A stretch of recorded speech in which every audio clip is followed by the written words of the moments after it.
Their feathers are razor-sharp metal, fired like arrows to rip through armor and bone. Their iron beaks crush shields and crack skulls as if made of paper. One screech, and blood freezes. Bodies collapse before a strike even lands. And worst of all, they never fight alone. A storm of metal wings descends to devour everything. Welcome to Olympus Lore, where even the sky becomes a killing field. Hercules has already conquered 5 impossible trials: the lion, the Hydra, the hind, the boar, and the filth of Augeas. But his journey is far from mercy. Yet Hera's envy never ends. The goddess still seeks to break him. Eurystheus wastes no time. His next order is meant to turn Hercules into shredded remains. Travel to Arcadia, he commands, and rid Greece of the Stymphalian birds, if you can. Hercules does not argue. He simply nods. For a hero's path is walked with scars, not words. He sets out immediately, through forests that whisper warnings, toward a swamp no one dares to enter. Unaware of the monstrous storm of feathers and steel awaiting him, Hercules crossed the dense forests of Arcadia, guided by rumors of terror. At last he reached the shores of the dreaded lake Stymphalos. The water was black and still, as if hiding ancient evil beneath the surface. Hercules saw corpses of cattle and deer rotting near the marsh. Each carcass was pierced by dozens of sharp, metallic feathers. Then he heard it, a faint rattling, like blades whispering in the dark. High in the dead trees, monstrous shapes rustled, watching with cold eyes. The Stymphalian birds had sensed the presence of their new prey. From the shadows of the trees, the birds watched, waiting for him to fail. He scanned the land, searching for a path, a weakness, any chance to strike.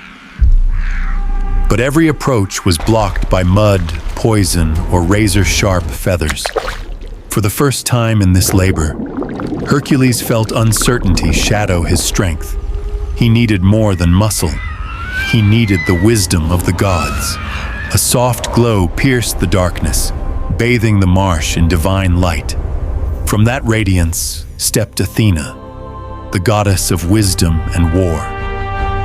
Her armor gleamed like silver, her gaze sharp with divine purpose. Hercules knelt with reverence, guides our path. Humbled by her presence. Strength alone cannot defeat every monster, Athena declared. She presented him with bronze symbols forged by Hephaestus. Use these, she said, to drive them from hiding into the open sky. Hercules accepted the sacred gift with gratitude and hope. A plan formed. Draw the birds into the air, then strike without mercy. Hercules climbed onto a rocky ledge overlooking the cursed lake. He raised the bronze symbols high, gripping them with unshakable resolve. With a mighty swing, he clashed them together. A thunderous scream of metal exploded through the air like divine thunder. The trees shuddered. The lake rippled. Darkness itself seemed to tremble. From the dead branches erupted the Stymphalian birds, screeching in fury.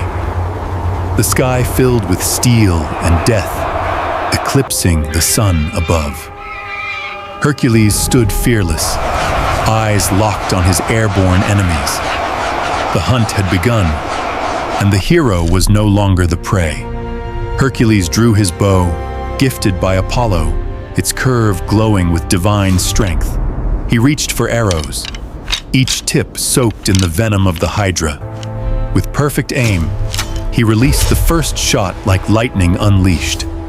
A bird shrieked as the arrow pierced its iron feathers, falling into the dark waters. More arrows flew, each one a death sentence impossible to outrun. Birds dropped like shards of metal rain, crashing through branches and stone. The lake turned into a graveyard, its surface cluttered with metallic wings. The survivors panicked, scattering toward the distant Black Sea. At last, the sky grew quiet, free from the beating of metal wings. He stepped among the fallen creatures, ensuring no threat remained. Their iron feathers still glimmered, deadly even in defeat. This cursed lake, once home to terror, now breathed a fragile peace. But Hercules knew his journey was far from over. Hera would never allow him rest, not while vengeance still burned in her heart. Hercules returned to Mycenae, bearing proof of his triumph. King Eurystheus, though bitter, was forced to acknowledge the deed. The sixth labor was done, but Hera's anger only grew darker, for the goddess craved his downfall, not his glory. And so, a seventh trial awaits, more treacherous than all before. Hercules will confront the fierce Cretan bull, raging with unstoppable fury. What new horrors will Hera unleash upon the hero? To witness the next labor of Hercules, stay with Olympus Lore. Like, share, comment, and subscribe. Awaken the gods and keep the legend alive.